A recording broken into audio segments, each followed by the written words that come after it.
Hello friends. आज से हम एक नए वीडियो लेक्चर सीरीज की शुरुआत कर रहे हैं जिसमें हम लोग कंसंट्रेट करेंगे अपने आप को असेंबली लैंग्वेज प्रोग्रामिंग में। वैसे 8085 हो या 8088 माइक्रो प्रोसेसर हो, हर प्रोसेसर के अपने कुछ इंस्ट्रक्शन सेट हैं और different type of instruction set है। और ये इंस्ट्रक्शन सेट हमने आपको पहले से भेज भी दिया है, उसको हम आशा रखते हैं आपने देखा होगा। हम डिस्कशन करेंगे कि जो इंस्ट्रक्शन सेट प्रोवाइड किए गए हैं वो एक्चुअल में मैन्युफैक्चरर के द्वारा प्रोवाइड किए जाते हैं। हर माइक्रो प्रोसेसर के अपने इंटरनल आर्किटेक्चर है और उस आर्किटेक्चर पर बेस्ड उनको प्रोग्राम बनाना होता है और उसी प्रोग्राम के आधार पर माइक्रो प्रोसेसर काम करता है।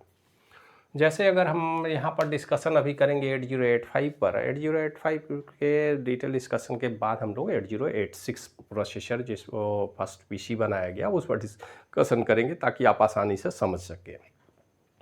तो 8085 माइक्रो प्रोसेसर की अगर हम बात करें तो उस माइक्रो प्रोसेसर में जब भी हम प्रोग्रामिंग की बात करेंगे तो कुछ उनके पास रजिस्टर सेट हैं और उस रजिस्टर सेट के विषय में आपको पता है।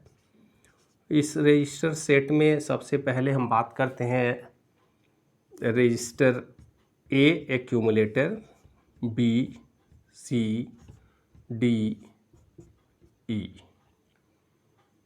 और एच और एल स्पेशल रजिस्टर है जिनका इस्तेमाल हम स्पेशल केस में करते हैं। आगे देखेंगे कहाँ पर कैसे इस्तेमाल करेंगे। लेकिन हमारे माइक्रो प्रोसेसर में यही सारे रजिस्टर हैं और ये सारे रजिस्टर 8 बिट के हैं। तो स्वाभाविक है कि इसमें एक्यूमुलेटर से लेकर के रजिस्टर ए मीन्स एक्यूमुलेटर है, एक्यूमुलेटर, और ये टेम्पोररी रजिस्टर बी, सी, डी और एच, एल है, ये सारे 8 बिट के रजिस्टर है। ज़रूरत पड़ने पर इनका पेयर भी हम बनाते हैं, प्रोग्राम में हम देखेंगे कैसे पेयर बनाएंगे। लेकिन ये इन सारे रजिस्टर पर ही बेस्ड हमें प्रोग्राम लिखना होगा। और जब भी हम प्रोग्रामिंग की बात करते हैं तो इस प्रोग्राम को सबसे पहले हमें मेमोरी में स्टोर करना होता है। हाई लेवल प्रोग्रामिंग में भी हम लोग प्रोग्राम लिखते हैं, प्रोग्राम को कहाँ रैम मेमोरी में पहले स्टोर करते हैं, बाद में उसको फाइल के रूप में सेकेंडरी स्टोरेज में रखेंगे। लेकिन इनिशियल जब हम प्रोग्राम बनाते हैं तो कहीं ना कहीं रैम मेमोरी में रखा जाता है। तो रैम मेमोरी जो 8088 का है, इसका एड्रेस बस हमें पता है कि ये 16 बिट का है। 16 बिट्स मतलब 0 to 65,535। ये जो रेंज है ये मेमोरी के अलग अलग लोकेशन का है, अलग अलग एड्रेसिंग लोकेशन का है।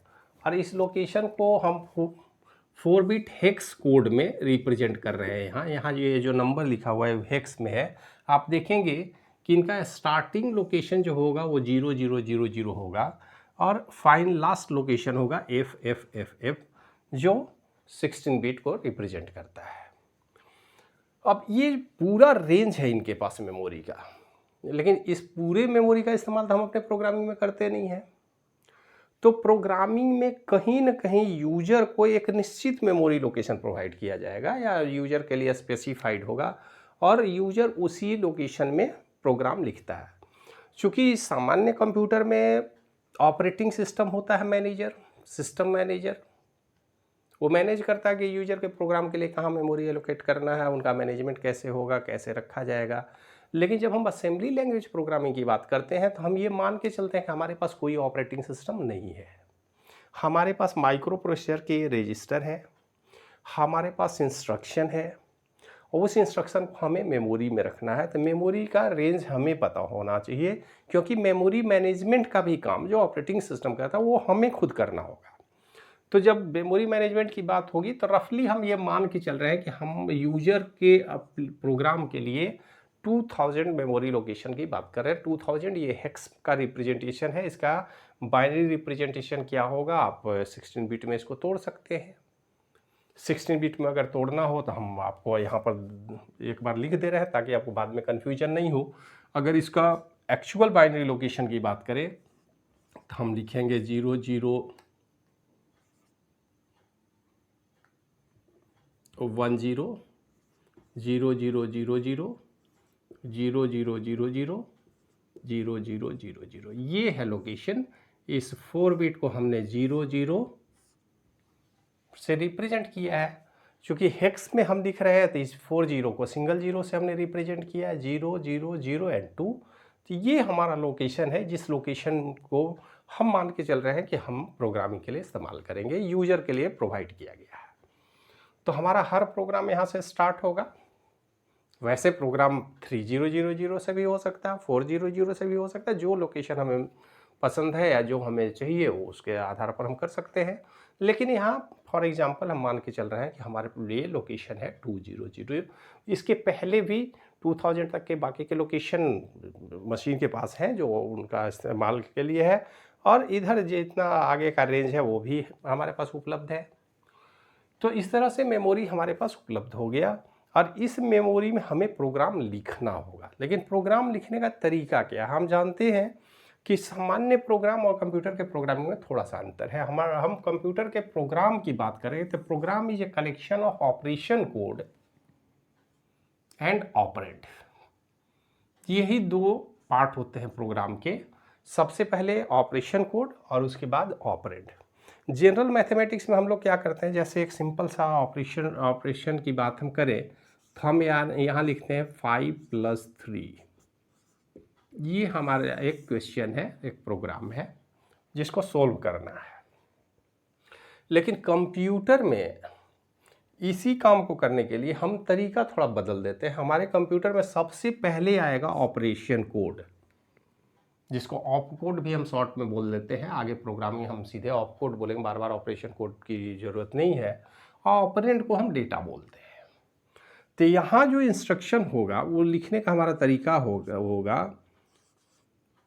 पहले operation code, then data, first data, second data. तो इस बात को अब आप आसानी से समझ गए होंगे कि यहाँ पर जो प्रोग्रामिंग का कॉन्सेप्ट होगा हमारा वो इस तरह से चलेगा।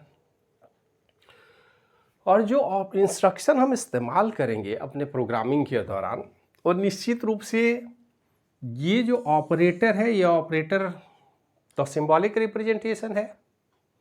निमोनिक कोड में जब हम प्रोग्राम बनाएंगे तो निमोनिक कोड में इसके लिए हम लिखेंगे ऐड, दूसरे ऑपरेशन के लिखेंगे मूव, सबट्रैक्ट के लिए SUB लिखेंगे। तो ये हमारा क्या हो गया, ऐड या MOV जो है ये ऑपरेशन कोड हो गया। इसके बाद हम इसके लिए डेटा प्रेजेंट करेंगे।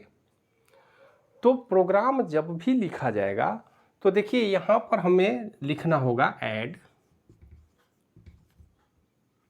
यहाँ 5 को हम हेक्स में अगर लिखेंगे तो 05 लिखेंगे, यहाँ 03 लिखेंगे। ये हमारा तरीका होगा प्रोग्रामिंग का।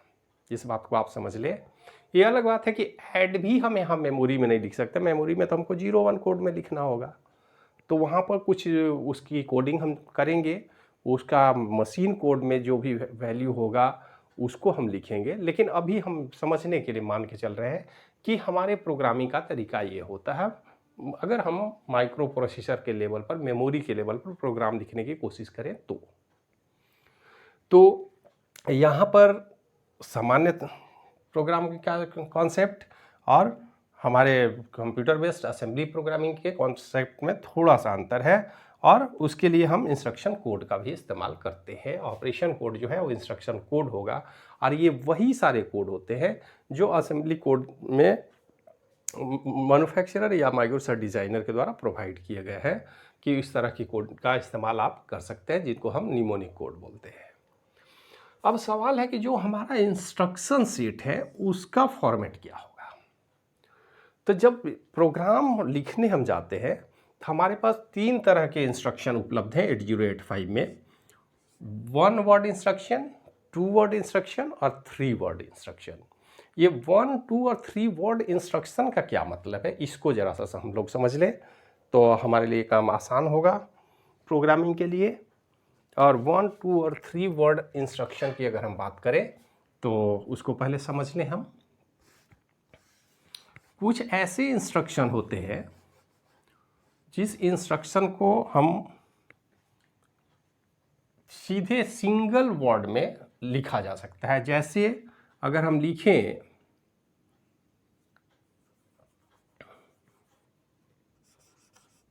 MOV B2A।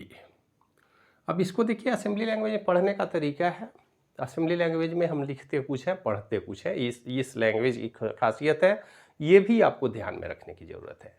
जैसे यहाँ हमने लिखा है मूव A, B, लेकिन पढ़ेंगे मूव B2A। हम चाहे तो एरो लगा दें ताकि आप आसानी से समझ लें। Move B2A, the real meaning of this instruction is to move the contents of register B into register A। ये B और A रजिस्टर कहाँ से आया? जो रजिस्टर सेट में हमारे पास है इंस्ट्रक्शन में। इसी इंस्ट्रक्शन का हम इस्तेमाल कर सकते हैं। ये हमारा इंस्ट्रक्शन एक सिंगल इंस्ट्रक्शन है और ये वन वर्ड इंस्ट्रक्शन है। वन वर्ड इंस्ट्रक्शन कहने का मतलब इसकी जो निमोनिक कोड होगी या हेक्स कोड होगी या बाइनरी कोड हम बोले, वो सीधे तौर पर यहाँ सिंगल लोकेशन में एडजस्ट हो जाएंगे। इसको अगर हेक्स में लिखा जाए तो हेक्स कोड में हो सकता है हमें इसका कोड मिले 43H। H means hex code 43, तो 43 तो 8 बिट जगह में हेक्स कोड है, तो 4 बिट में लिखा जा सकता है। तो इस पूरे इंस्ट्रक्शन को जब हम रैम में ट्रांसफ़र करते हैं तो सिंगल लोकेशन की ज़रूरत होती है, इसलिए इसको बोलते हैं वन वर्ड इंस्ट्रक्शन। बात समझ में आई? अगर हम एक दूसरा इंस्ट्रक्शन ले लें, ऐड C, इसकी जो कोडिंग होगी वो सिंगल बाइट में कोडिंग की जा सकती है। केवल सिंगल बाइट में इसको लिखा जा सकता है, रखा जा सकता है मेमोरी लोकेशन में, इसलिए इसको हम बोल रहे हैं वन वर्ड इंस्ट्रक्शन। लेकिन इसी इंस्ट्रक्शन को थोड़ा सा और मूव करें। अगर हम यहां पे लिखते हैं MVI A05, अब ये दो पार्ट में इंस्ट्रक्शन बट गया।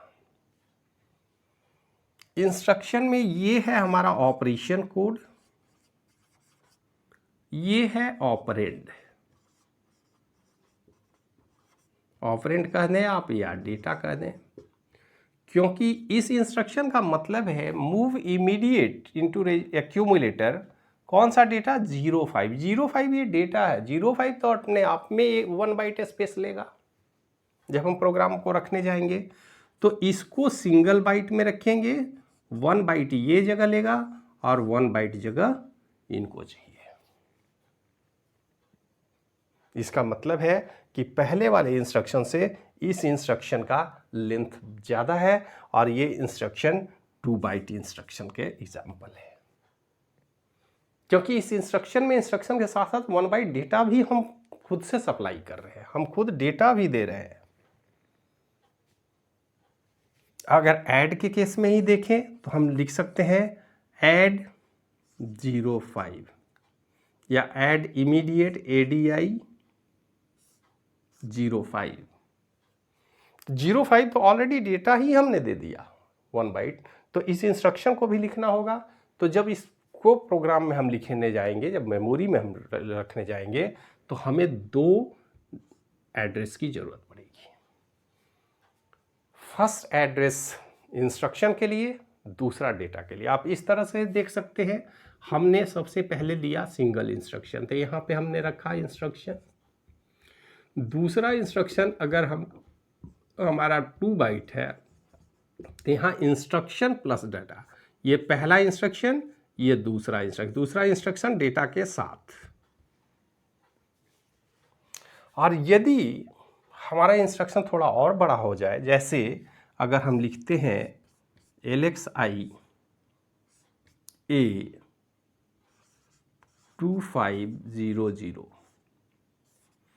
ये अब 2500 हम एड्रेस की बात कर रहे हैं, लोकेशन की बात कर रहे हैं। तो अगर हम ऐसा करते हैं इस लोकेशन पर, इसका मतलब है कि इस पूरे लोकेशन को मेमोरी में तो पहले लिखना होगा हमें। तो इस लोकेशन के लिए हमें कितना स्पेस चाहिए, 2 बाइट 1 + 1, और 1 बाइट हमारा इंस्ट्रक्शन कोड हो गया। तो इस तरह के इंस्ट्रक्शन को लिखने के लिए हमें पहले इंस्ट्रक्शन लिखना होगा, डेटा 1 होगा और डेटा 2 होगा।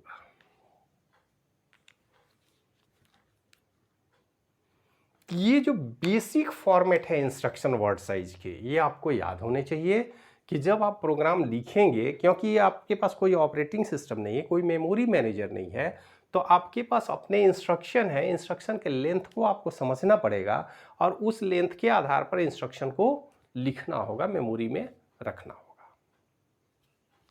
अगर आपको मेमोरी का स्ट्रक्चर नहीं पता है, अगर आपको माइक्रोप्रोसेसर के इंटरनल आर्किटेक्चर पता नहीं है, आपको उस माइक्रो प्रोसेसर के इंस्ट्रक्शन सेट नहीं पता है, तो फिर आप असेंबली लैंग्वेज में प्रोग्राम नहीं बना सकते। और सबसे बड़ा समस्या असेंबली लैंग्वेज के प्रोग्राम के साथ है कि आप माइक्रो प्रोसेसर का डिटेल जानकारी रखें, उसके एड्रेस और मेमोरी मैनेजमेंट, मेमोरी का स्ट्रक्चर को ध्यान में रखें। मेमोरी बैंक की भी कई बार ज़रूरत पड़ती है। इसके साथ साथ उसके असेंबली कोड, जो निमोनिक कोड है इंस्ट्रक्शन के, उनको भी आप याद रखें। ये काम कोई मुश्किल काम नहीं है। माइक्रो प्रोसेसर को हम डिटेल में पढ़ेंगे तो हमें आसानी से मिल जाएंगे, और ये तो मैन्युफैक्चरर के द्वारा प्रोवाइड कर दिए जाते हैं सारे इन्फॉर्मेशन। दिक्कत तब होती है जब किसी एक माइक्रो प्रोसेसर पर 2-4 महीना मेहनत करने के बाद उसके इंस्ट्रक्शन, इंटरनल आर्किटेक्चर और इंस्ट्रक्शन सेट और उसके प्रोग्रामिंग को हमने सीखा, बेहतर तरीके से हम करना शुरू कर दिए, हम जानना शुरू कर दिए, तो पता चलता है कि 1 साल के बाद जब तक हमने उसमें मास्टरी की तब तक माइक्रो प्रोसेसर ही बदल गया, क्योंकि इसमें डेवलपमेंट तो बहुत तेज़ी से होती है। और नया माइक्रो प्रोसेसर आ गया तो उसका इंस्ट्रक्शन सेट बदल गया, उसका एड्रेस साइज बदल गया, वर्ड साइज बदल गया, उसके इंस्ट्रक्शन चेंज हो गए। और ज्यों ही इंस्ट्रक्शन, वर्ड साइज, ये इंटरनल आर्किटेक्चर माइक्रो प्रोसेसर का चेंज होता है, ये सारे कुछ बदल जाते हैं। यहीं पे मुश्किल आती है एक बिगिनर को कि हम किस माइक्रो प्रोसेसर का पढ़ें, किस माइक्रो प्रोसेसर की जानकारी हम लेंगे। जब तक बेसिक माइक्रो प्रोसेसर के विषय में डिटेल समझते हैं तब तक नया माइक्रो प्रोसेसर आ जाता है। इसलिए इस प्रोग्रामिंग को बोला जाता है मशीन डिपेंडेंट लैंग्वेज। जैसे मशीन को लैंग्वेज को बोला जाता है, वैसे असेंबली लैंग्वेज को भी बोलते हैं मशीन डिपेंडेंट, क्योंकि ये माइक्रो प्रोसेसर के आर्किटेक्चर, उसके इंटरनल रजिस्टर, उसके इंस्ट्रक्शन सेट पर बेस्ड प्रोग्राम होगा। लेकिन बेसिक अंडरस्टैंडिंग के लिए, इसीलिए हमने माइक्रोप्रोसेसर 8085 को सेलेक्ट किया है, हम ये समझने की कोशिश करेंगे कि किसी भी माइक्रो प्रोसेसर में, माइक्रो प्रोसेसर के लेवल पर, असेंबली लेवल पर प्रोग्राम कैसे किया जाता है। क्योंकि हम ये बात तो अच्छी तरह से जानते हैं कि प्रोग्राम चाहे हाई लेवल लैंग्वेज में आप बनाएं, सी में बनाएं, C++ में बनाएं, जावा में बनाएं, आप चाहे किसी भी लैंग्वेज में प्रोग्राम बनाएं, आपको कंपाइलर की ज़रूरत होती है, और कंपाइलर कहीं न कहीं फाइनली उसको असेंबली कोड में ट्रांसफ़र करके मशीन को देता है। मतलब असेंबली लैंग्वेज बहुत ही महत्वपूर्ण है। ये कोर आइडियोलॉजी है किसी भी micro processor, micro computer system में प्रोग्रामिंग का, क्योंकि इसे जब तक हम माइक्रो प्रोसेसर के इंटरनल आर्किटेक्चर व बेस्ट उसके असेंबली कोड में ट्रांसफ़र नहीं कर देंगे, तब तक वो प्रोग्राम प्रोसेस नहीं किया जा सकता है, प्रोग्रामिंग संभव नहीं है। इसका मतलब है कि जब हम हाई लेवल में भी प्रोग्रामिंग कर रहे हों तो हमको बेसिक आइडिया तो होनी ही चाहिए असेंबली लैंग्वेज प्रोग्रामिंग की, जिसके आधार पर हम ये डिसाइड करें कि आखिर प्रोग्राम काम करता कैसे है, हम असेंबली कोड को फाइनली मशीन के लेवल पर कैसे ट्रांसफ़र करते हैं, और मशीन कैसे उसको अंडरस्टैंड करके हमें रिजल्ट प्रोवाइड करता है। तो असेंबली लैंग्वेज को समझने के लिए एक बेसिक आइडिया भी हमने दिया, ये इंट्रोडक्टरी पार्ट है। इसके बाद फिर अगले लेक्चर में और डिटेल में हम डिस्कशन करेंगे। आज के डिस्कशन का मोस्ट प्रोबेबली हमारा फोकस एरिया हुआ कि असेंबली लैंग्वेज प्रोग्राम में दो पार्ट होंगे, एक ऑपरेशन कोड और दूसरा ऑपरेंड, जो ऑपरेशन कोड और डेटा का नाम से जाना जाएगा। और हर माइक्रो प्रोसेसर के असेंबली प्रोग्राम में जब हम जाएंगे तो इंस्ट्रक्शन सेट को हम उसके वर्ड साइज के आधार पर 1, 2 या 3 वर्ड इंस्ट्रक्शन में डिवाइड करेंगे।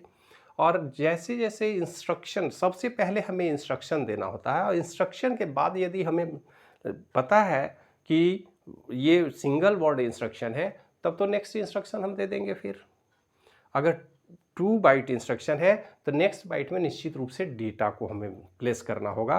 ये हमारी जिम्मेदारी है क्योंकि हमारे पास कोई ऑपरेटिंग सिस्टम नहीं होगा, इसलिए जिस तरह का आप इंस्ट्रक्शन देंगे उसके करस्पॉन्डिंग डेटा की जिम्मेदारी भी प्रोग्रामर की होगी कि अप्रोप्रिएट जगह पर हम डेटा दें। ऐसा नहीं हो कि 2 बाइट इंस्ट्रक्शन हो और इंस्ट्रक्शन के बाद हम दूसरा इंस्ट्रक्शन दे दें, डेटा लिखना भूल जाए, डेटा देना भूल जाए, तो प्रोग्रामिंग में प्रॉब्लम आ जाएगी, प्रोग्राम गड़बड़ हो जाएगा। और वैसी स्थिति में एक छोटी सी गलती से हम पूरा का पूरा प्रोग्राम हमारा अबंडन हो सकता है। तो इस पर विशेष रूप से ध्यान देना होगा, इंस्ट्रक्शन और उसका वर्ड लेंथ, कि वो कितने बाइट का इंस्ट्रक्शन है, उसके साथ कौन कौन से डेटा दिए जाएंगे, और डेटा देना मैंडेटरी है। बिना डेटा का आप इंस्ट्रक्शन दे देंगे तो माइक्रोप्रोसेसर को प्रॉब्लम होगी। माइक्रोप्रोसेसर जो कॉन्सेप्ट है ये वॉन न्यूमैन आर्किटेक्चर पर बेस्ड है, इसलिए यहाँ पर इंस्ट्रक्शन और डेटा एक ही लोकेशन में एक सीक्वेंस में रखे जाएंगे और प्रोग्राम का एग्जीक्यूशन स्टार्ट से लेकर के सीक्वेंस वाइज चलता रहेगा। तो ये बेसिक स्ट्रक्चर है प्रोग्रामिंग का। अगले लेक्चर में इस पर और डिटेल हम फोकस करेंगे कि प्रोग्रामिंग में और क्या क्या जानना जरूरी है, कौन कौन से टर्म हैं जिनको समझने के बाद ही हम प्रोग्राम बना सकते हैं, असेंबली लैंग्वेज प्रोग्रामिंग को समझ सकते हैं। तो आज के लेक्चर में इतना ही, मिलते हैं नेक्स्ट लेक्चर में। वीडियो देखने के लिए धन्यवाद।